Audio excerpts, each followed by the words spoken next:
to get things kicked off, we're going to roll into case studies too. We've made it to webinar number 44.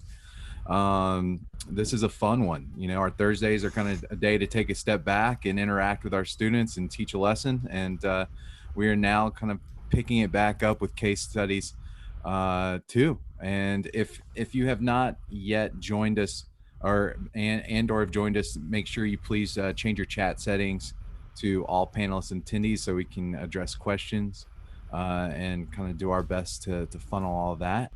And I think MJ is going to kick us off. Yeah. Kick us off today. I'm going to be Henry today. And we're going to hit this thing running. So today's lesson is case studies too.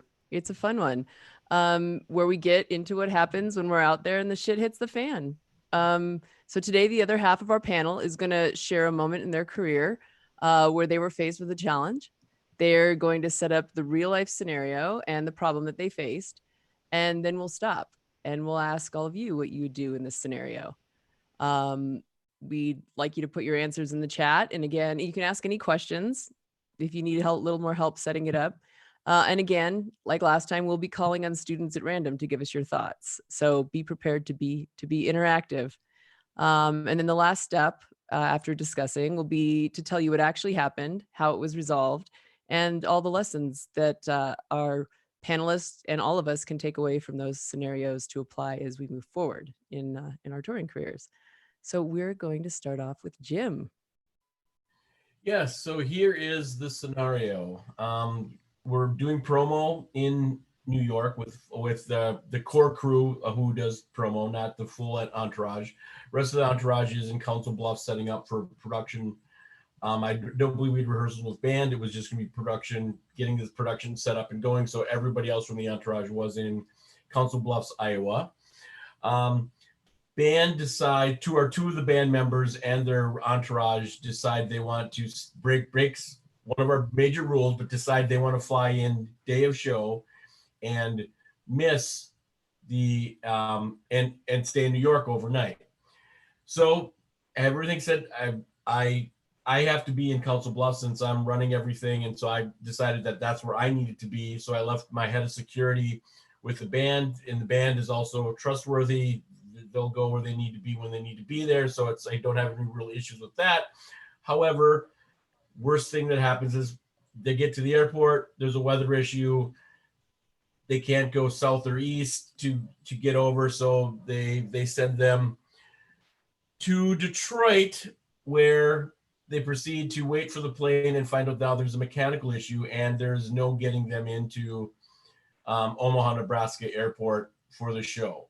So what do we do? That's where we're at. And then we have a special guest to tell us what really happened, or what happened in the end, how we dealt with it. So this is the day of show they're flying now, right? Yeah, this is day of show they're flying in now. And we're arriving, it's probably 2 p.m. at this point, and the show is at 8. And it's probably an hour and a half, 2-hour flight. So we don't have a lot of time to waste, and there's no way of driving at this point. We got them as far west as we could, but that's where they're at right now. There's no really, flying isn't really waiting for another scheduled flight isn't really an option. There's nothing until the next day. So that's when we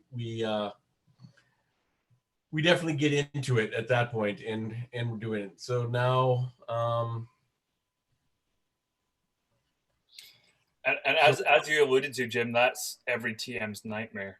Yeah. Because traveling day of show, we already fly by the seat of our pants in this industry compared to our colleagues in the TV world and the other creative industries. We already try and put things up in too little of a time. And so to have anybody flying day of show is just the worst nightmare. And when it comes to this, where something does go wrong, you know, you're keeping fingers and toes crossed that there's not even the slightest bit of delay. And then when something does go wrong, you know, that's when you're earning your money as a tour manager at that point. So Jim was chartering Elise, and Amanda want to know if chartering was an option for you. I believe we were looking into it as well. I mean, obviously, you look at all the options. You know, there were lots of calls to Delta, of course. There were, you know, when I was done being nice, my next issue was even considering going to the press. I called my publicist, called my press saying, look, we may have to cancel the show and we may need to make an announcement. Let the promoters know what situation we were in and what we're in. And meanwhile, Nick Gold, who was him and Marie, his assistant, who are my travel agents, were on with Delta. And I was on every 2 minutes getting a call from them, sitting in the hotel lobby, just waiting for something to happen. Rocky wants to know, can you push back stage time? Were you thinking about that? Yes, we can do all that, but we're at this point, you know, how much can you push back? Right. You can push back probably. You still got to get them into the market. There's no real flight going there. Yes, if we had to pull a charter, which at this point, I to be honest, I don't remember all the details, but I remember there really chartering not being an option because I don't think we could find one that was going that way or we could turn around that quickly. So I don't remember what the situation was on that. As an extension of that question, just out of interest, what is the latest you've ever had to push back doors and/or stage time at a show? I mean, on a show, an arena style show, I don't, you know, I think we always try to, like, we can push back to curfew, and then we, you know, have those conversations of club and theater type shows. I've probably sneaked back depending. We've all had those emergencies where we push back, where we've had to, like, whether power goes out or, you know, we probably come up with 100 scenarios. Why we hold back, or the artist is late coming back, or the artist doesn't want to go on, or or there's a malfunction in production. We don't have where you have to hold. Consoles. We've all had those situations where we go, stand by, bring in the band down, and you hear from the monitor engineer, my console just crashed, and then we got console's dark. Right. Yeah, I had an artist get hit with food poisoning 10 minutes before stage time, and we had to hold it for 90 minutes, and we thought we were going to have to cancel. It was that bad. But miraculously, he did it. I don't know how he did it, but all right. So where do we go from here, Jim Runge? Anybody else? Do we have anybody who wants to hop on and say what they would do, or so are we all perplexed? Who's our special guest? I love special guests. Is it a surprise? Yes, is travel agent extraordinaire Nick Gold. Oh, yay! Yay! Is he gonna come on and visit with us? Yes, bring him on. And Nick, everyone is from Entertainment Travel. Oh, there he is. Nick Gold, ladies and gentlemen. Maybe. Nick, are you with us? And I'll admit, in talking to Nick yesterday, it was the first time that I actually found out what really happened. Oh, wow. Okay. He actually asked me, and I go, you know what? I think I was, like, so into just getting this fixed and, like, not doing, like, I know what I was don't care how you did. I know what they were doing at their end, but we don't know really what we both were doing at our separate ends, because we were both focusing on what we needed to do. And he goes, do you want me to tell you, or do you want me to surprise you tomorrow? And I said, I better find out what happened first. Rocky, you say it sounds so stressful. It is. When you're in those situations, we may have a very calm exterior, but on the inside, crumbling. You're going, shit, I'm going to lose my job if I don't fix this. Very troubling. Yes. And Nick and Marie were patient with me, of course, because I was screaming at them at the other end, going like, I don't know how we're going to do this, but this better get fucking fixed. So. and actually, I learned a lesson from Nick yesterday, and a reminder of, he goes, we just did it by being nice. And it's like, oh, sometimes that works too. So what happened, Nick? Mary Jo's like, what happened? I've had a situation with a travel agent to this day. I don't know what they did. So I am so curious to hear what happened in this situation. Let's get it. Okay, so from the travel agent. So Jim called, got hold of Marie. Marie runs into me and says, we got a problem. Band stuck in Detroit. Planes are mechanical. I said, okay, let's get hold of the entertainment desk. So we get hold of the entertainment desk. We're now going through every single flight schedule, seeing what's there, what's not there. Private was on the table, but it's about an hour and a half to 2 hours from when you want to pull the trigger to getting those wheels up. And it just wasn't a big enough window if we'd have found a plane. So that really wasn't there. So my friend at the desk turned around and said, let me call somebody in Detroit. I said, perfect, but let me be on the phone. I said, because I really want to help and explain the whole situation. She said, okay, no problem. And normally not done.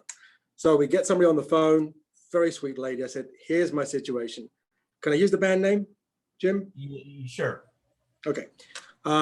So I said, hi, my name is, here's my situation. I've got a band and a plane. You've gone mechanical. I said, I've got to get them there on stage. I said, I have maybe an hour leeway if they could push that show, but I got to get them off the ground. This is when the plane was going to go. She goes, I said, I can tell you who it is if it'll make a difference. She goes, okay, tell me who it is. So I told her, and it was the Black Keys. She goes, oh my God, I'm a huge fan. I said, okay, I'll get you tickets next time they come around, but I still need to get them to Omaha. She goes, okay, puts me on hold, comes back, I don't know, 15, 20 minutes later, and the other person and I were sitting there twiddling our thumbs going, I don't know what she's doing, but I hope it's good. And they've got hold of somebody in maintenance who got somebody in scheduling, and they got a plane out of the hangar, got it ready, moved it to the gate, put the band on the plane. I think it was the band and what, 3 people with you? Yeah, let me tell this part really, because this was the best part for me, and this is all I knew is what happened. This is all I knew is Marie called me and said, "Is everybody in the gate area?" And I'm like, "Yes, everybody's in the gate area." She's, "Who's in charge?" "Brett." "Okay, have them contact Brett. There's a woman is going to walk up. This is what she's wearing. She's going to ask for Brett. They will all follow her, not to say a word, just follow her. She will lead them to a gate. She will put them on a plane. No one say anything. No one do anything. Just follow her and do what she tells you." And I get the call from her, like, "I don't know what's going on. I don't know what you did, but there's 2 people on this plane. There's no markings on it. There's no like scheduled flight. And we're on our way to Nebraska, on our way to Omaha." Copy, Ghost Rider. That was my ending of it, of like, all right, I don't know what happened here, but I'm going to pretend this didn't happen, and my band is on the way. So that's all I care about. It's not something that I can say is very common, and in my career, I've already done it twice, and that was one of them. And it's very much of a who, not a what, in our industry, to look after all the bands. And as Jim said earlier, yes, underneath my neck, I was like yelling and screaming. I just couldn't yell and scream at them because I get the problem, but they found the solution, and that was worth everything. And then at the end of the day, I called my sales rep and said, listen, I need to give somebody an accommodation in their file for staff. She goes, okay, write me an email. So I wrote an email, had all the names, and I sent her the information of what she did so that it would go into this person in Detroit's file for, I don't know, promotion, whatever they do, within the airline. But Delta has stepped up more times than I care to imagine. And even through what we're going through now, they're still leading the pack in what they're doing.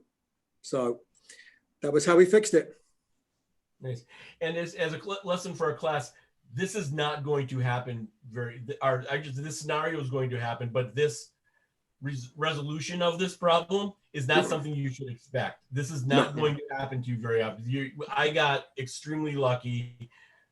Everything was aligned that this worked out. I honestly didn't know. I thought everything. I mean, we were threatening to go to the press to say, like, look, Delta Airlines screws up the show. We were willing to look at every option. I was calling my publicist. But I think what you need to do is you need to believe. The lesson here is believe in your team, use every element of it. No scenario is impossible when you're trying to get the job done. You have to look at every option as like the last thing I had expected that a plane would show up out of nowhere and that my guys would be ushered onto it and they'd make their show. But that happened. So you always got to like shoot for the stars when it comes to like every scenario, have everybody working on everything, get your whole team on it if it's an emergency that has to be done, and use everything in your, everybody in your Rolodex, all the solutions. Go, don't hold back on anybody asking for advice or their experience or anything like that, because it could save your career and save your life, in situations like that. And I wanted to just quickly go to Tammy's question. So how do we normals handle that? It seems to only have been a miracle, for sure. But the takeaway, Tammy, is when something goes horribly left, you have to look at your team and go, all right, who are my resources?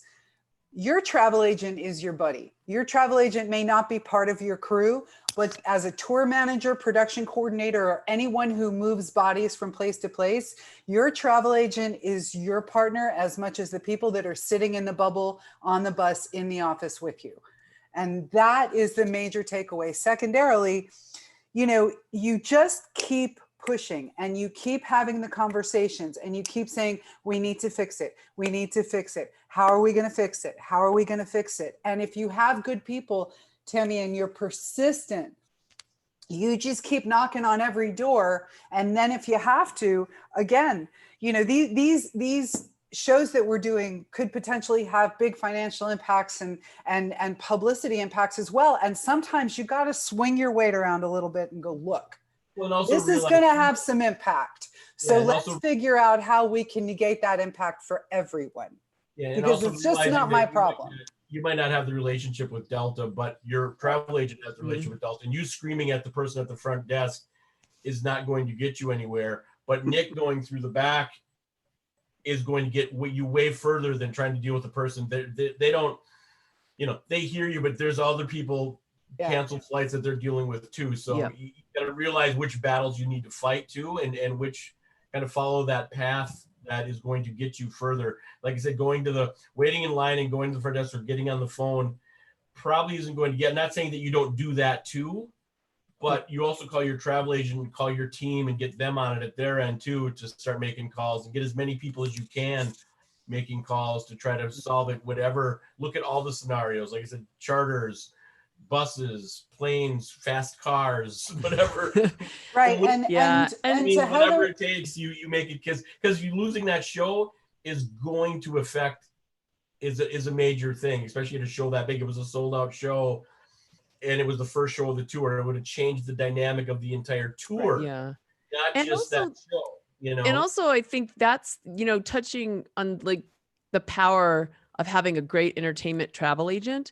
You might be working with a band that's at club level or just up and coming, but if you're working with a good entertainment travel agent, they have relationships and they're working with larger bands. Mm-hmm. So the relationships that they have with airlines or hotels or whatever, it's not just you. They're considering all the other artists that their travel agent is working with, So it's like, well, I want to do right by this small band because we're also working with the Rolling Stones, So it's like you're under an umbrella with your travel agent, That's of true. relationships. And also Heather brings up an interesting point where she says she's put every credit card she had on the desk down to proof or point.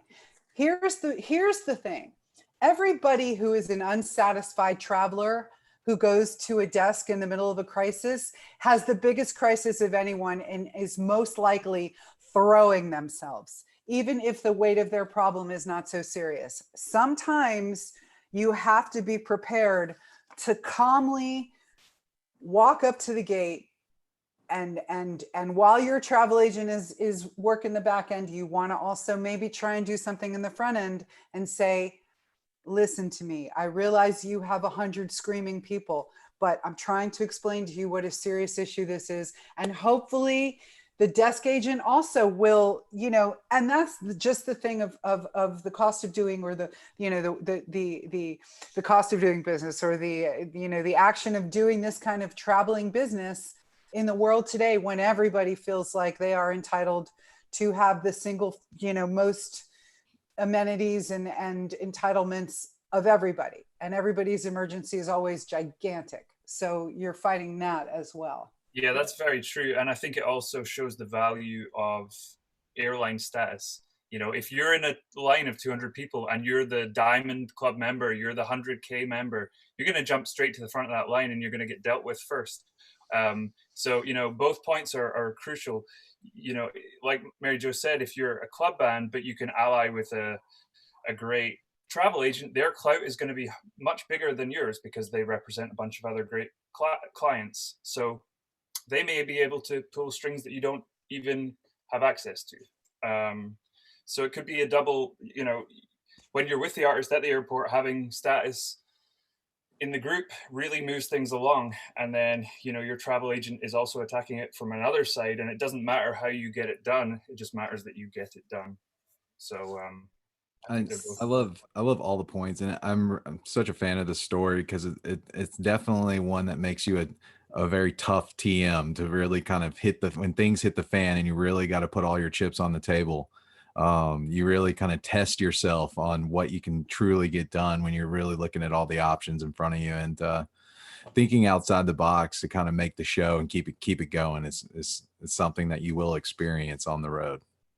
Rocky wants to know, did they ever fly out day of show again? Jim is muted. Of course There they you did. go. Of course they did. Of course they did. Of course they did. Yeah. Yeah, no one listened because that wasn't their fault. It was the airline's fault. It wasn't their, you know. Although I don't know that artist, other members of the band, yeah, I don't know that and they weren't. That artist specifically was not prone to doing that. It was a rare moment, and we got caught in it. And I think he might have been smart enough to like not do it again. But the other part of the band, I think they did it pretty regularly. I think go on.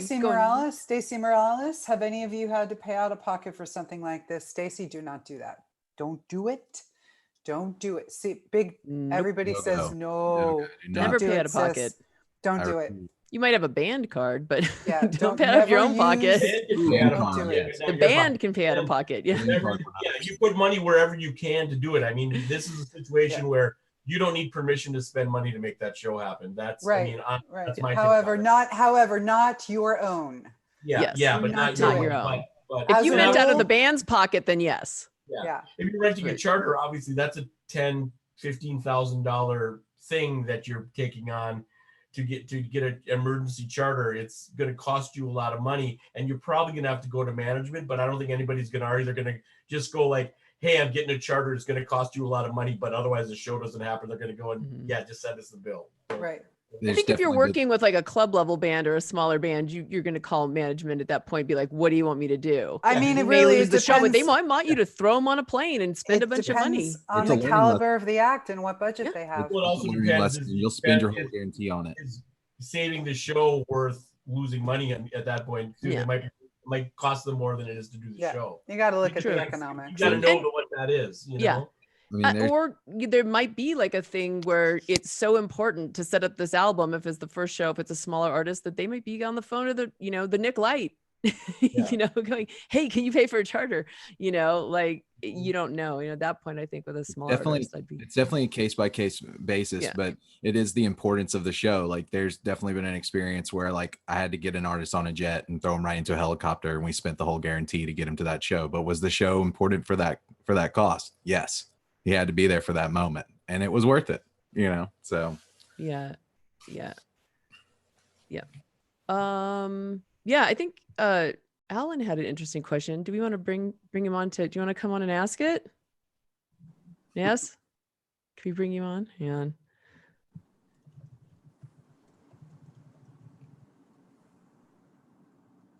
There we go. Hey, Alan, how's it going? Hello. Hi. I actually just had surgery, so I don't know if you guys want to look at me right now. We can listen to you. Yeah, so essentially I was wondering at what point, I mean, a lot of these situations went great, and I've been a part of a lot of these type of things that have gone awesome. But at what point do you say, you know what, that's just not possible? And when do you start damage control to kind of figure that out? Well, in this situation, we would have just followed through. I mean, at some point, they would have been, the airlines would have been, can't help you, we'll get your rooms, and we'll got a flight for the next day. Then it would have been the charter. Can we do the charter? I mean, you basically work out every far-flung option that you can think of to try to make it work and do it. And then if it comes down to it, then you got to do damage control. And then it's like, how do you handle it? And then you go to management, you go to the publicist, you go to the promoter, you work out canceling the show and doing that if you have to, but you do everything in your power to make that show happen if you can make it happen. I mean, Right. that's And the economics, sometimes it's going to be a group economics conversation, right? Because you're remembering that your partner, your act and your promoter are partners, and maybe the band's economics, if a charter is possible, doesn't lend itself towards chartering. But if the promoter has an interest in also keeping this show going, maybe there's a show cost contribution. Economics play a big part of it too. Yeah. You just want to try and hit all of your options. Ground, alternative ground. Is that a bus? Is it a rent-a-car? Is it a train? Is it a drive to the next city to get it? And the more people, the more eyes you have trying to sort this out, the better off you are. And if it all ends equal zero, then you have to kill it and figure out, how do you fix that? Are you coming back in a few days on a day off if you stay in the area? Are you coming back at the end? Is this a reschedule? The damage control just sort of has to be a group discussion with all those key players that Jim mentioned. And that goes at any level. I mean, you do that in the same thing with a bus and van. I mean, it happens more often in bus and or van and trailers tours, and because the van breaks down or the tire blows on the trailer and you got to get it in. So do you get a new trailer, or do you, and we've always heard the stories of people, like everybody climbing onto a van that for 5 people, they get 12 people squeezed in, and you make it to the show and you put the trailer on the back of somebody's pickup truck and you make it to the show. I mean, there's all of those. So at almost every level, this happens in varying degrees, and there's always some kind of miracle that makes it happen. There's always a story behind it of making it happen, of some miracle guy driving by at that moment, or somebody's friend having a trailer that they can move the gear into. It's, it happens at all these levels. There's all kinds of miracles that pretty much any tour manager could tell, even with a limited amount of time of being in the situation. Similar, it might not involve a plane, or might not involve that kind of miracle, but there was a miracle involved for sure. And if they don't happen, if you get to the point where you're like, this isn't going to happen, then you get all your ducks in a row before you announce. Like, know exactly what's going to happen. I've been involved in those conversations before. I remember once it was a blizzard. Like, they knew the blizzard was coming in, and we made the call at noon. And we had been talking all morning. We had the agent on the phone, management, publicist, promoter, the ticketing people. Like, we were figuring out, okay, are we going to play tomorrow because it was open? But what if it snows? What if the blizzard keeps going and we can't do it? And it's not safe for people to drive into downtown. Okay, when are we going to reschedule? Like, we had every duck in a row before we made that announcement. We even knew what was going to happen if there were refunds. There was a plan for that. If people asked for refunds, how we were going to put them on resale, were we going to encourage people to come down, and if it happened the next day. So I think it's all about getting your ducks in a row and deciding what you're going to announce. Of course. If you have to make that announcement. Yeah. And I know maybe this happens obviously more on the festival side of things. That's where I've dealt with it. And Mark, you might be able to speak to this as well, but have you all ever dealt with a situation where, you have production that's loaded into a festival, you have the crowd there, you're working, maybe 15 minutes before set time, you go a little over, and your artist is still not on site, maybe not even in the state, and you're still trying to figure out how to get him there? Yeah. I mean, I think I briefly brought that up. A good, I won't name the artist, but we were playing Lollapalooza 2017 or 2018, and he has a Vegas residency, so he's in Vegas just about every weekend. We had a lot of production that we were bringing in for the show, so our team had flown in advance, and just he's pretty on top of waking himself up and stuff. Like, he's on it, and this was just that one chance, that one moment that we were all there and we're all ready. Everything's set to go. And he's like, I'm calling him. And now I'm officially like blowing him up and calling the hotel, the casino. And he slept in. And we literally had to pull all our strings. We literally were like, I was calling jets. We were like trying to do everything. We had to pull everything out for it. And I'll never forget watching him fly over Lollapalooza in a helicopter. We like just watched him fly over and literally land at the stage. And we had like 1 minute before his set started and we got him there. I was kind of referring, my question was referring to you on that situation. I was in the room with Houston when that whole thing went down. Wait, can you, what show are you referencing in Houston? Houston Powell. Houston Powell. He was in the room with Houston Powell. Oh, nice. Tell Houston I said hello. By the way. Will do. We all send mad love to Houston Powell. Houston, I won't say that because Houston, for some reason, always knows what I'm doing. Like, I feel like he's watching me because every time I see him, he goes, "You've done this, you've done that, you've done this." So somehow he's stalking me right now. So he's probably watching this or something.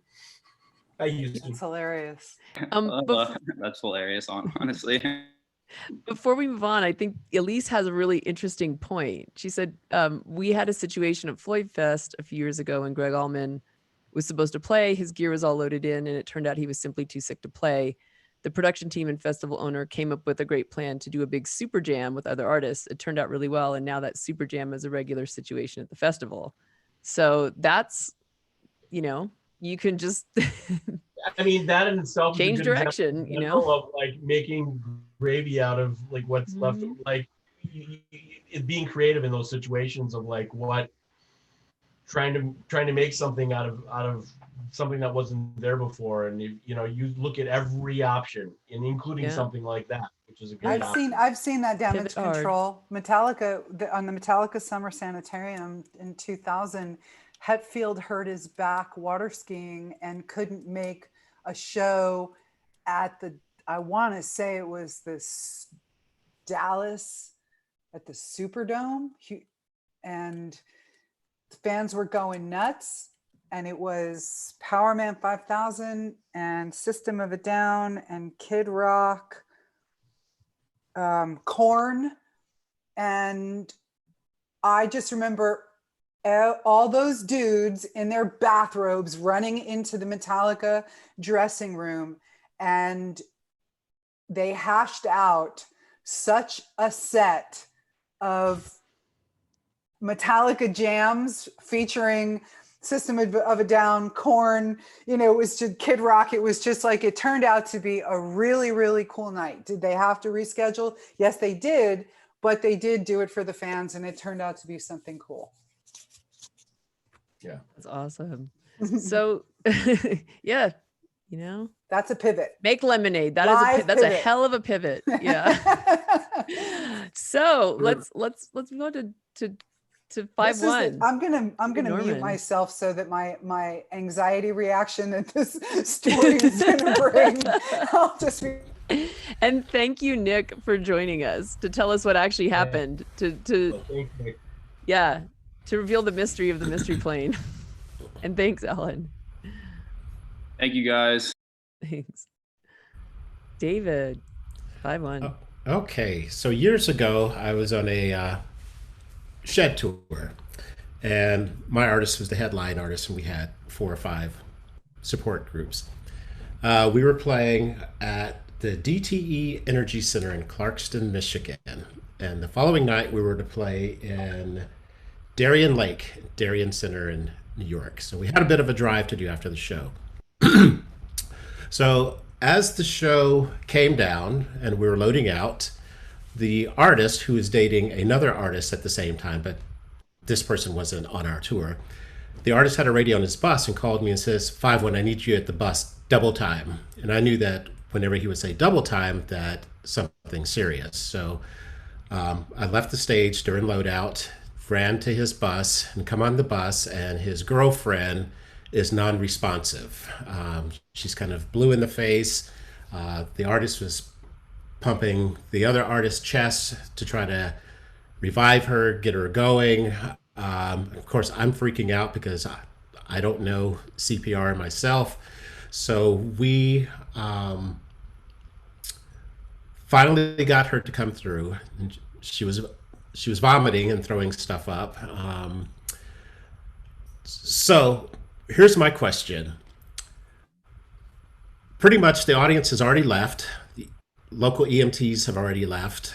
The only people that are really there is support acts who are staying behind because, we're just going to kind of do a train to get to the next city. We're just all going to follow each other to kind of keep tabs on each other.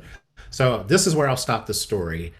Once I'm on the bus and trying to revive her, who first person or persons that I should call and what should be my plan of action? But before you answer that, this artist also had tons of illegal stuff that was on the bus. So who should be the first person that I contact and why? Do we want to bring someone in to live to see if someone would like to answer the question with us? Let's do it. Yeah. Hang on. Is anybody... Starting to see some of the answers roll in here on the chat setting. Yeah, remember it's what time at night, 5-1 is it? Probably about 12:30 at night. And you have a person who's just, we think probably is coding or so this is definitely heavy duty, right? Yep. Okay. Let's see, local security, emergency response, promoter.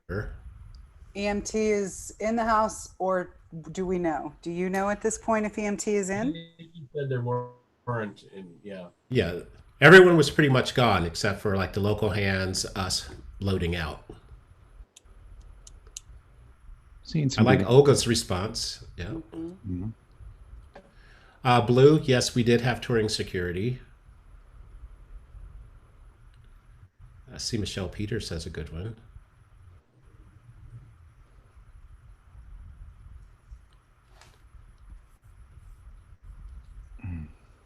Let's see. Can we bring Sari on? Yay. Sari, you feel like showing up? Let's ask her if she feels like it. Sari, you want to come on? She said sure. Cool. These are all good answers. Yeah, I'm liking all the answers. Yeah. Hi, Sari. Hey. So I guess the first person I would call is the promoter because you're already on the radio with them. You have the radio in your hand as you're running to the bus. You already know there's emergency. Hey, Sari to so-and-so, is there still an EMT on site? Is anyone still on site? If so, send them to the artist bus immediately. If not, call 911 while I'm running. That's a great point because you're under the impression that everyone's left, but there may be somebody on site somewhere in the building or somebody in the crew who also has requisite training who's going to be more useful in that situation than you without any. So yeah, I definitely think that's a great first protocol. I mean, if it's during loadout, there's probably still the head of security or the head of, someone who's dealing with the audience on site filling out incident reports from the night. So there's a good chance that there's someone with some kind of medical training who can run or call 911 or do something. Probably more experience with it than I have or you have. They have local experience with the EMTs. That's a good point, actually. Yeah. Dan says 911 promoter is not the call. Well, I mean, promoter's on site and it takes 2 seconds to radio them. And you're at that point, you're splitting the division of labor and you're having more hands on this situation. You can put a call into the promoter on the radio and then be on the phone to 911 a couple of seconds later. So I think both are valid rights to take. I'm flipping that switch. I'm flipping Doug's order of priority. I have a human being who is potentially coding in front of me. I'm calling 911 and then I'm calling everybody else. I'm exactly And the same. then, then I'm calling 911 while I'm yelling in the radio with my, knee, right? I'm calling as many as I can. Or if there's someone standing next to me, get on your radio and call the so-and-so and such and such. Everybody is getting a call while I'm running to the bus. Also, to everyone's on a point in the thread. Also, once I've stabilized the human life, because that's the first thing. You got a human life, right? Then I'm flipping the bus for contraband. I'm on the same boat as Adrian. I mean, we're all about insurance. Like, yeah, I can take that chance. I'm going to hit up the promoter. I'm going to go the EMT route. I'm going to do all my due diligence to kind of cover what I have there and with, on the ground at the venue. But I know 100% if I call 911, they're going to send an ambulance, and that's a guaranteed that we have a life in our hand. And you kind of think you want them anyway, because this is not just somebody who's a little drunk throwing up. This is somebody who's blue, not breathing, and having an issue. At the end of the day, you want to get paramedics, in my opinion, rolling towards you while you're then going to also check to see what's happening. Because if someone's 30 seconds away, they're 30 seconds away. Yeah, because if you go through all that due diligence and, we can play through all the scenarios, it might not take that long. It may take a little bit longer if you're, but. And also knowing DTE's in the middle of it's out, it's in the, it's in the burbs. It's a beautiful, lovely place to go for a walk on a lovely boardwalk when you're calm. So 5-1. Wait, Reveal. we got Olga. We got Olga on here. Yep. Olga, are you with us? Oh, hi, Olga. We want to hear. You had some good thoughts about the situation. If you would like to share.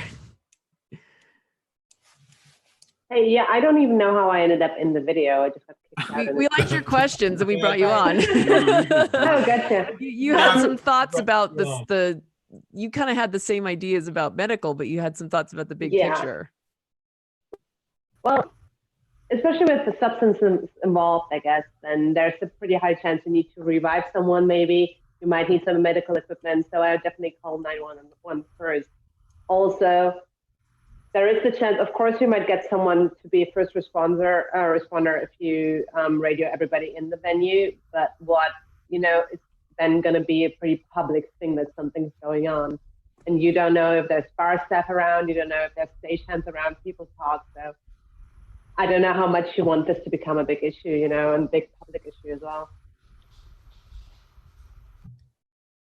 That's a good point. Yeah, Keep in mind. Those are all really great points, and I think the priority should always be saving a life. Always should be on the forefront, because we wear a lot of hats, but definitely our artist safety and well-being is priority number one from day in and day out. So making sure you have those grounds covered first is and then deal with everything else. And also, this is a really good segment for advocating for Keep the Beat Alive, who does CPR and AED training for those of us in this business. And having done the AED CPR training, what they tell you is to, if you've got people with you, designate someone to call 911 right away, designate another person to go see if that venue has an AED, which is a resuscitation machine, and somebody starts CPR. So what they're telling you, as far as the actual training for first aid is, if you've got people around you, get everybody to affect one thing at a time. Again, if 5-1's running for a bus, he may not know what is transpiring, but when he gets there, he might call his security guy to the bus and then start delegating fast, while he's executing one action, other people execute another. So what do you got, 5-1? So once I got to the bus and got on the bus and saw what the situation was, I did call 911 right away. I didn't feel that calling the promoter rep was going to do, because I think that was just going to put an extra step in line. So I called 911 right away. I knew there was stuff on the bus. So once we got her back conscious and she had thrown up a lot of stuff and came to be, I got a plastic bag and just basically went into the bedroom in the back and just everything into a plastic bag, handed it to our security guy, and he took it off the bus, because I didn't know that if once an EMT came there, if a sheriff was going to show up, and then it was going to be a whole nother situation, because it was another artist who was in the mainstream also, which could have been a whole nother dynamic that we were going to have to deal with. But once the EMTs were there, they did take care of her, and they wanted to take her to a hospital, but they made her sign a waiver because she didn't want to go to the hospital, because once you're in an ambulance, they file a report, then the media gets a hold of it. It could have ruined her career. It could have ruined our artist's career. Not maybe ruined his career, but it would have put a full damper on his career and probably the rest of the tour. So our drive that night was about 8 or 9 hours to the next city. So once loadout was pretty close to done, I sent everyone on, and I just rode an artist bus with him just to make sure, we have a responsible adult on the bus if we had another incident, that being that I was there with the EMTs and heard everything that they were dealing with, and if we were going down the highway and there was another incident, I would know what to tell the next EMTs what to deal with and everything. And it stayed out of the public, so no one ever found out. So it was a good thing. Also, I would love for you to touch. I think that's an important lesson too when it comes to an artist's life. The press and PR around it. That's a very kind of like path in the road that someone might make the wrong call, for the artist kind of press around that. And I know that we had touched a little bit in detail. What are your thoughts around that, 5-1? With when it comes, I'll always artist life first, but for students that may be younger and may face this situation, please always put your artist life first. You will come to a crossroad, and that is important to know. Yeah, but I think also with us being as tour managers and production managers, we always multitask. So we always are thinking of 2 or 3 things at the same time, and maybe 2 or 3 steps down the road. I really wasn't thinking about how it was going to affect her. I was more interested in making sure that she was going to be okay. But on the other hand, I also wanted to protect her and my guy, because if someone did come on the bus and see stuff, and my guy got arrested and she got arrested, then the tour is dead in the water at that point. Or I'm having to stay over in the city, bail the artist out, and then have a gym situation where I have to get them to the next city, in time to do the next show. So it has a lot of, everything's like a domino. One thing affects another, and affects another, and affects another. Because you have to look at like what you're doing here may affect over here, and you have to be thinking ahead to that other thing, and always look at like what your decisions might do to the future. Everything everything follows. Yep. Chain reaction. 100%. I think Henry, Henry are you wanted here? to say something. wanted to say something. Hey, can you guys hear me? Yep. Yep. Hey, sorry. I was there with 5-1 that night, and it's funny, 5-1, like I'm actually reliving that whole thing, and it kind of had me shaking a little bit. And I was a really young tour manager at the time, and I grew up a lot in that story that 5-1 just told, because that was the first time I saw my artist actually, or to see the artist drop like that. And I learned a lot. I grew up, and I started taking my first aid courses seriously. I started taking EMTs all the way through, like the last ones out, because that was after loadout, man. Like people were gone, and it was just us in the parking lot. And so I'm glad you shared that, because I learned by watching you handle that story, 5-1, firsthand. Thank you, Henry. And you handled it correctly, and I hope I never have to deal with that again. But I did learn a lot from watching how you dealt with that. So I know that wasn't easy for any of us, but you're right. It stayed out of the press. The tour went on. Everything went on, but it was still a lot to deal with. And it was scary too. I mean, it's scary for me also, because I had never been in that situation. I've never had someone possibly die in front of me. So it was scary. Yeah. Yeah. But I do like your guys' comments about, learning CPR, because that is going to really help someone in the long run, because we never know, That's right. how many stories have we heard of a rigger falling out and hitting the floor and no one knows CPR or how to do anything, and you feel helpless because that person needs your help and there's nothing that you can do except just call 911. Chris Mitchell from Latitude 45 saved someone's life in catering in Miami, giving them CPR. A guest went down in catering. So that again speaks to understanding where the AED machines are. Yeah, it's just a good idea, and health and wellness being a separate discussion that we're having. If everyone is trained in a little bit of health and wellness, it just is it's a good idea to have. Again, we talk about building a war chest of skills, a little bit of first aid and CPR training. Good stuff. You can get it for free at the American Red Cross in your area during downtime. Maybe they're offering courses. I recommend it. Yep. I recommend it. It carries supplies too. It does. Like your EpiPen, EpiPen's Narcan. Yeah. Goes along with Adrian. Adrian said, like, some people carry defibrillators if you learn how to use them. And all the venues have them. So if you know how to use them,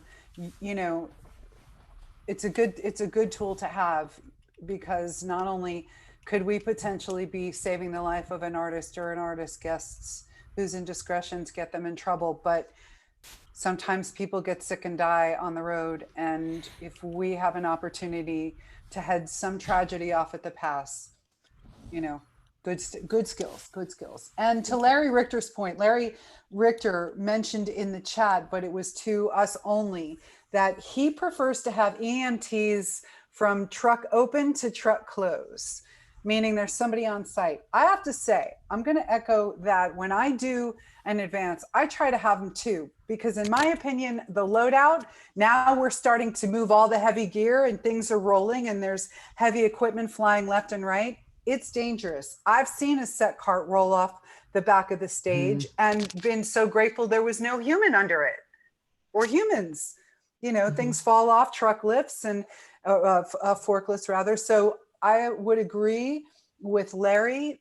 And sometimes you have to say, look, let's get that EMT call to go a little longer. And maybe they're not there till the doors close, but they need to be there longer because things happen.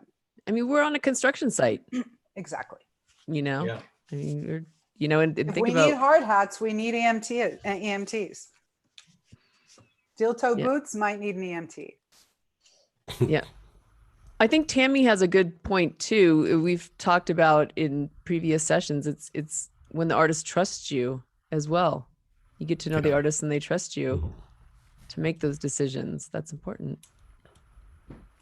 So cool. I think All we're ready right. to move on to Doug. Thank you, Sari and Olga. You guys had Thanks for joining us. points and That was insights. great. Thank you for joining us. So now we're going to move on to Doug's scenario. Ready for Doug's. So yeah, the two other examples, we're talking arena tours, large crews, bigger budgets. I'm going to take you back to the start of my career about 10 years ago, in a different context, which, if you're an up and coming tour manager, you may be lucky or unlucky enough to face yourself on the way up. I was on tour with a US band, European tour, something like 40 shows in 47 days from Portugal to Norway. Relentless schedule. The band had just put a second record out. They were doing everything from 300 capacity to 2,500 capacity theaters. So that's in the indie world, in art, as artists are coming up, that's pretty normal. You could be in markets where they've never played before, and then markets that they are well known and will sell a lot of tickets, like London or Paris or Berlin, So this was one of those tours. So we're looking at no rehearsals, travel in the day before the first show. I flew in from Scotland. The band was flying in from New York via London, I want to say. So we're flying in day before the show, straight into show day one. We maybe had a longer sound check on day one, but there was no production rehearsals. There was no budget for things like that. We weren't carrying production. It was just, get the show up and running and go each night for 2 months. So I fly in before the band, and I'm waiting for them at the airport. And they arrive. They've been flying for 18 something hours. They're exhausted. And 12 pieces of, and I should say they're flying with their fly pack. So I had all the rental backline from the UK, but they are flying with their guitars, their pedal boards, their essential frontline instruments, and 12 pieces of luggage do not arrive at Lisbon Airport along with the band members, which is again, another one of our nightmares as a tour manager. And okay, we start doing an inventory of what's arrived in the airport while the band are, they're at borderline can't function anymore, tiredness. So we do an inventory of what has arrived to establish what hasn't arrived. And some show critical pieces of gear are missing, including something that's called a Roland PK5, which is essentially a MIDI controller, but that you use with your feet. So this band had a irregular setup. Nothing's on tracks, 4-piece band, but one of the keyboard player plays all of the bass line with this Roland PK5 bass pedals. So he stands up, plays keys with his hands, and he plays the bass lines with his feet, which in and of itself is amazing to see. But that amongst, we're missing pedal boards, we're missing guitars, but the crucial thing that we're missing is this flight case with the bass pedals in it. And I guess, so yeah, let's say we're on Friday. We have a show Saturday in Lisbon. We have a show Sunday in Madrid. And then we have a show Monday in Barcelona. So we're less than 24 hours from load-in, and a critical piece of show gear has not arrived, along with all this other stuff, including clothes and guitars. So that's where I will stop. And let's see if anyone has any suggestions of where we should go from there. We're not even at the hotel yet, so just an FYI. We're seeing some of the answers, responses start to come in the chat room. Don't forget, this is a small tour, so there's not a production assistant. Was it just you, Doug? Was it just your 3 crew and 4 band members? So this is really small. So y'all are flying. Shows we're doing. So y'all are flying in. Y'all get there. Y'all are all landing, and then you find out that you're missing some essential pieces for the show. Right, and I should say we're not in the UK. We're not in France or Germany, where maybe there is a touring industry. I know the companies that are based in some of the northern European countries. We're in Portugal. It's an outpost of touring in Europe, I would say. No, 100%. Yeah, totally. We're not in a major market. So is this a show? This is a show day as well. You're flying into a show day? No, you got some breathing room. The day before show day one. The day before? You're flying just the day before, but you don't have another day. Okay. Yeah, exactly. Okay. We'll see what the students say. I mean, I think, you at least have some breathing room to assess the situation, and do your due diligence, to try and kind of patch that situation up as best as possible. But let's see what students say and see if we want to bring someone in. Aaron says, reach out to my Portugal contact. I would have loved to have had your Portugal contacts there and then. You bring yourself back 10 years back in time, then great. I mean, yeah, Amanda, the first port of call is lost baggage. You have to log your situation, and you're doing it at the airport where you land. So there's no point blowing up on that person there and then, or trying to impress the importance of what you're doing there and then, because sometimes they don't even work for the specific airline. They might cover 3 or 4 airlines together. So you have to log each case that's missing. And then, you need to get your number, the phone number where you can follow up, and you need to get on the phone straight away. Yeah, it does get a little confusing when you're flying domestic out of the States, you're flying Delta, but as soon as you get to that international portion, it's a completely different airline that covers more international. So you're seeing this cross handle of your flight, so the bags can get a little messy in some situations when you have two hands in the pot handling your travel like that. Yeah, and you said earlier that we have a little bit of time. We're in the afternoon, late afternoon, and the show's loading in at 1 p.m. the next day, noon the next day. Yeah, so we're getting towards the close of business. Yeah, we really don't have all that much time to actually reach out to companies. And I saw a suggestion somewhere, Olga's suggestion to check with major suppliers in London, Berlin. That's a good suggestion. It wasn't something that came to me at that time. I don't think the time we had would have permitted that to actually make it happen there and then, because like I said, we were getting towards the close of business in Portugal. In terms of flights, I don't know how many flights per day were coming out. I think there was I think we were the last flight of the day from London to Lisbon, so we had no chance to actually get our gear that day, and we were kind of banking on it arriving the next day.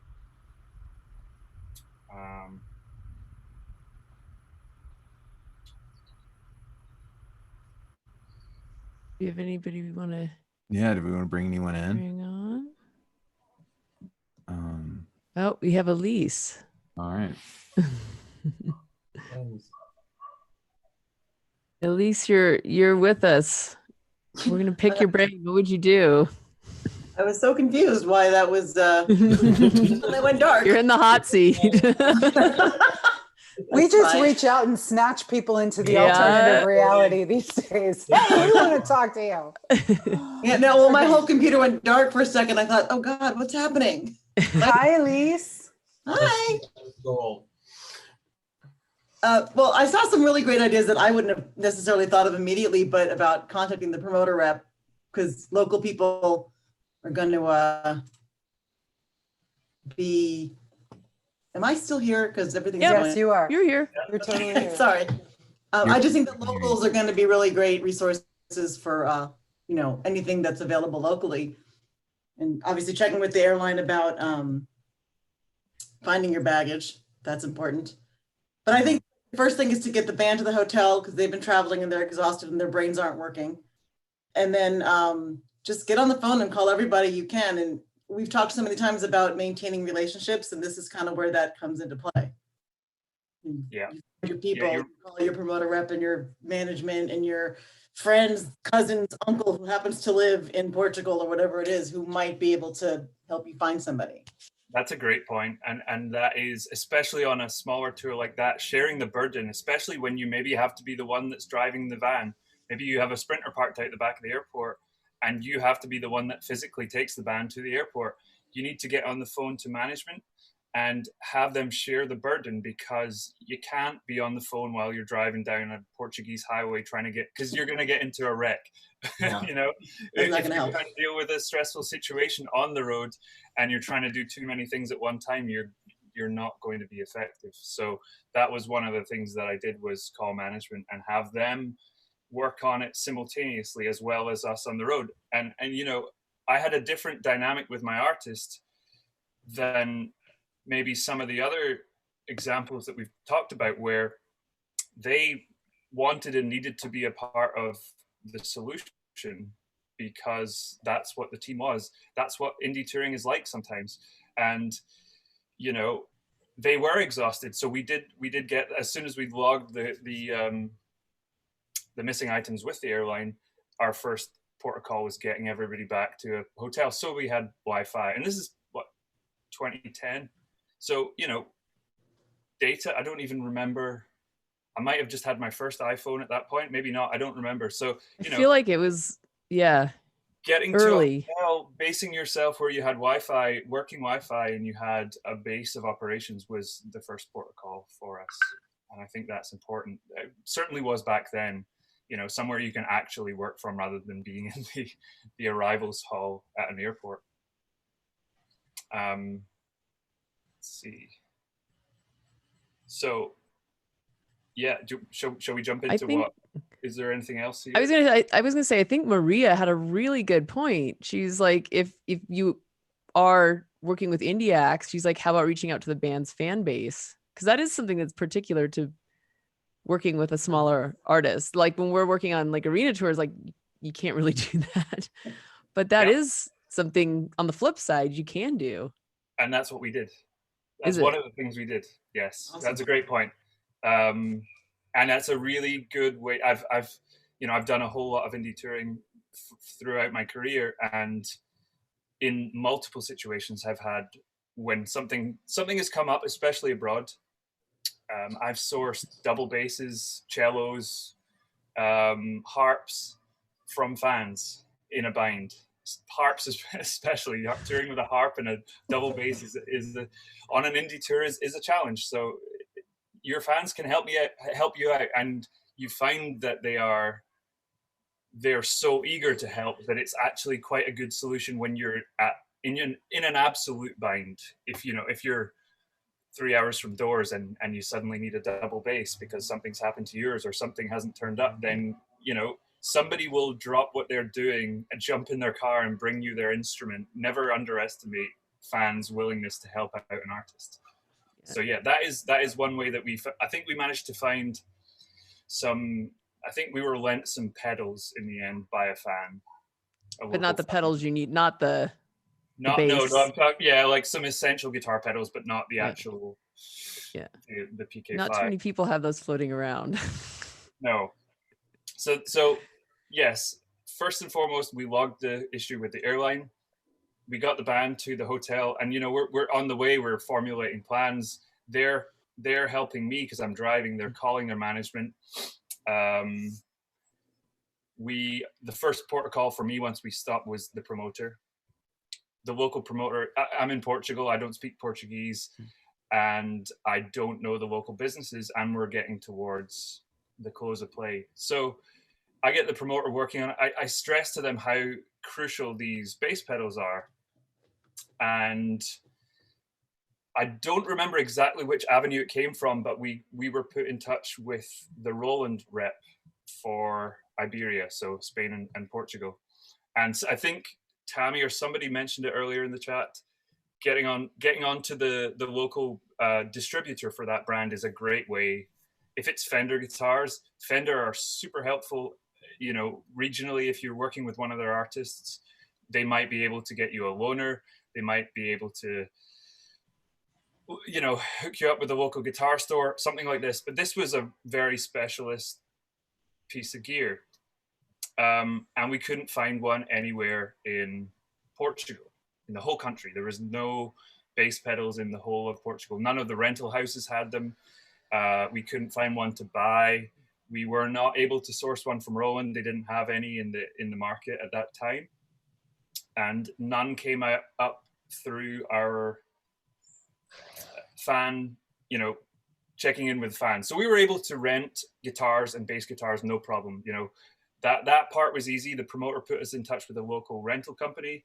They delivered the guitars and the bass guitars, and I think the fans came through with some effects pedals. That part was easy enough. But these bass pedals were the show critical items, and they were the ones that we couldn't source. So, maybe an hour into this, the band and I got together and we said, what's the solution if we can't find these pedals? What is our plan C in this situation? And after a bit of back and forth, the band determined that the only way that they could do the show was if the second guitar player, would relearn the entire set, which was about 90 minutes, on bass guitar. So he gave up his guitar parts, and like I said, no backing tracks, no playback. This was a band.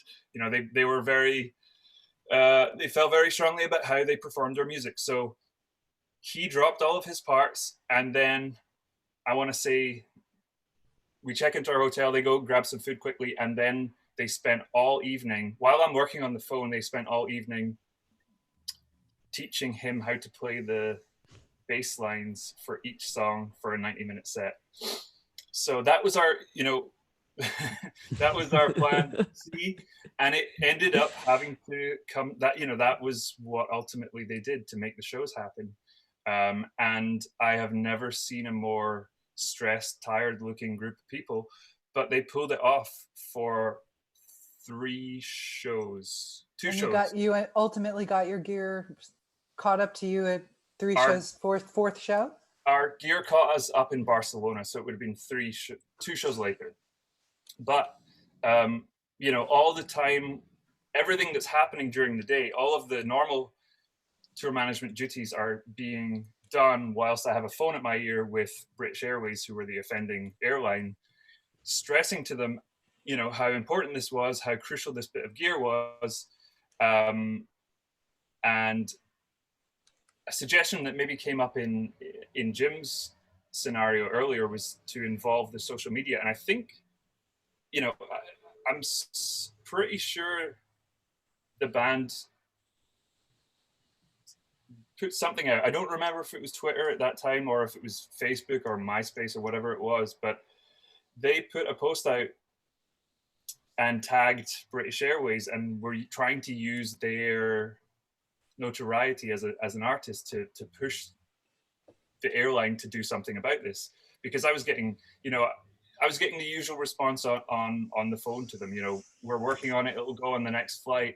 And my memory's hazy, but I'm pretty sure having stressed multiple times that we are leaving Lisbon at this time and we're traveling to Madrid, I'm sure the gear arrived in Lisbon as we'd already left. So that is something that is really challenging when something goes missing on tour, is to have them understand that you're moving day by day. And if it doesn't arrive by 3 a.m., you're absolutely going to miss it. So please don't send it to where I'm going to be rather than where I'm going to, if you know what I mean. Yep. Always a problem with that all the time. Like, the airlines don't understand that we're constantly moving forward. And where I am today is not where it needs to be. It needs to be where, that's why we need to know when they're going to send it, not like get a rough estimate on it, because it's crucial that it end up where we are. Yeah. I've purchased a round trip ticket for somebody I knew who was in that city to fly with a piece of left luggage. It actually wasn't lost by the airline. It was left at a hotel, but I actually paid, but it's similar scenario. Yeah, I was like, how else? I can't ship it. It's going to miss me. So luckily I knew somebody in that city and bought him a round trip ticket to fly with the bag. Yeah. Well, this was lost. Until we retrieved it, these 12 pieces were missing. They weren't sitting. We didn't know where they were. It wasn't like we could send somebody to go and pick up. I mean, it was 12 pieces as well with Pelicans and large, cases. So, had we known it was there, we might have been able to come up with that sort of solution. But they were still trying to, it had gone from New York to London, disappeared in Heathrow, and they were trying to figure out where it was. Oh my God. Yeah. So ultimately, we had it delivered to us at our show in Barcelona. I saw a question actually from Stacy. You said that they had a specific way of playing. How did you relay that news to them, that they basically had to change everything? That was something that they determined themselves. So that it's not really for me to say, here's what you need to do to rework your set. We were having a conversation about how we could make the show happen if it was possible at all, because playing bass with your feet is very different to playing a bass guitar. And obviously you're having to lose one whole extra set. You have to lose all the guitar parts that the guitarist was previously playing. So, that was something the band had to come up with themselves. And we were in a meeting to find a solution. The points I really liked around your story, Doug, was how you and your artist came together. to make that happen, that your artists are very proactive and being a part of that solution. And you will see the other side of the fence in our discussions yesterday, that there are a lot of artists that are very demanding and will be there, you know, like, you have to get this done and we're not a part of the solution. You are our solution. That is why you are here. Or they can't compromise on their gear, and if the gear, that specific gear, is not there, they're not doing a show. Like I told a story yesterday of a band that just wouldn't compromise on that. They needed the gear that they needed. There was no substitutions and we couldn't find substitutions for it, and they weren't going to compromise on anything, so we had to cancel the show. Yeah. There was a couple of points. Larry's point, it was prior to the Airline Government Act carrying instruments on board. I mean, all these cases, maybe bar one or two, wouldn't have gone on board anyway. They were too big, too heavy. And putting tile trackers on important luggage, I think that has some value, but this was in the Heathrow system. All this gear was floating around somewhere with tags on it. They hadn't managed to get it to the right place where it met the plane in time. And, you know, once that happens, it can take a little while to be resolved. I think for me, there was a couple of key takeaways from this situation. Number one would be, as soon as something like this goes down, you need to try and spread the workload between as many people as you can, especially if you're on a small indie tour and you only have a small team out with you. Call management, call the agent, call the promoter, call anyone who can help you get the show on, because and also be working on multiple solutions at the same time, which can be difficult when you're tired. But the fact that the band started rehearsing this other setup early enough for them to be able to pull it off, you know, had the gear turned up on the next flight from London in the morning, we wouldn't have needed that. But because the band were involved in the conversation, they recognized what piece of gear was missing. They recognized that it would be a showstopper if it hadn't arrived. Then they were able to work on that alternate, you know, the plan B, if and when the gear didn't arrive, as it didn't arrive. So I think it's important that you start working on as many solutions as you can simultaneously, so that you have the best chance of making the show happen. And secondly, there, you know, like we said in Jim's example with the value of having a good travel agent, there is a lot of value in sending your gear freight. Even if you're on a small tour, you know, it 100%. might cost you a couple of $1,000s more to get your gear from New York to Europe, but had that gear gone freight, I would have called up my broker and had him working on that, and he would be the person, you know, he works with them day in, day out, so he has a lot more sway than I do calling an airline direct. And maybe that gear would have, you know, had we sent it out in the right time, anything but an emergency would have meant that it would be sitting there in the venue waiting for us on arrival. So yeah, it wasn't an option for us at that time, but I would have liked to have pushed harder, and had it been an option, it would have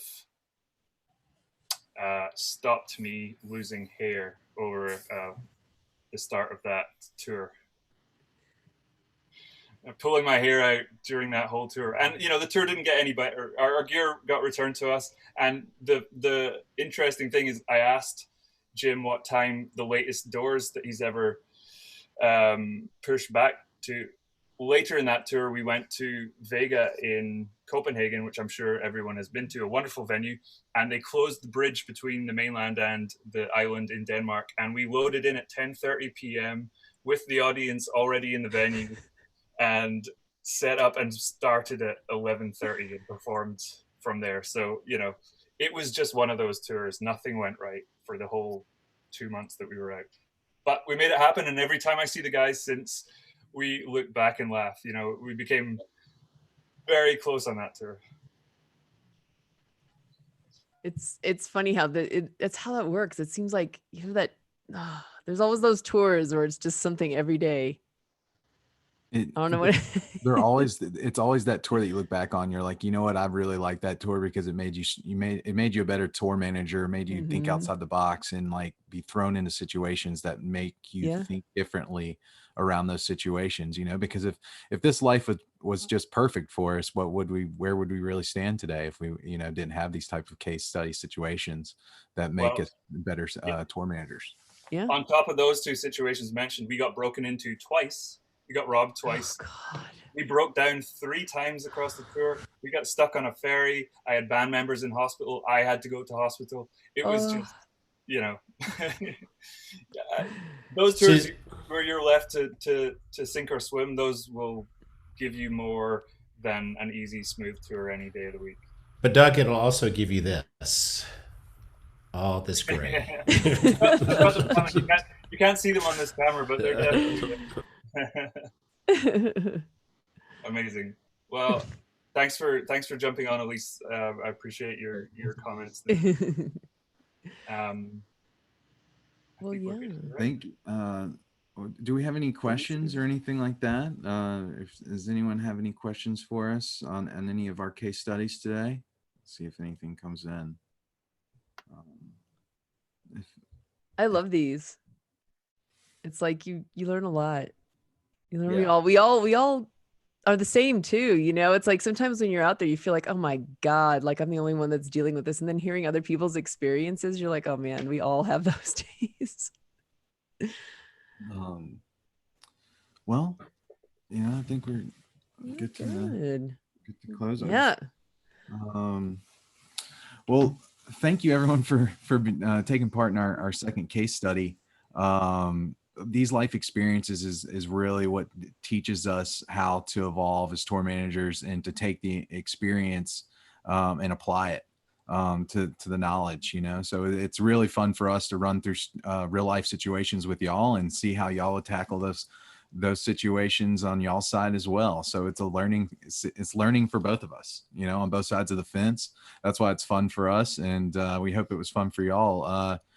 Next Monday, we are going to be doing health and wellness. And we're going to be bringing in on a lot of great hosts to talk about a bunch of initiatives around health and touring.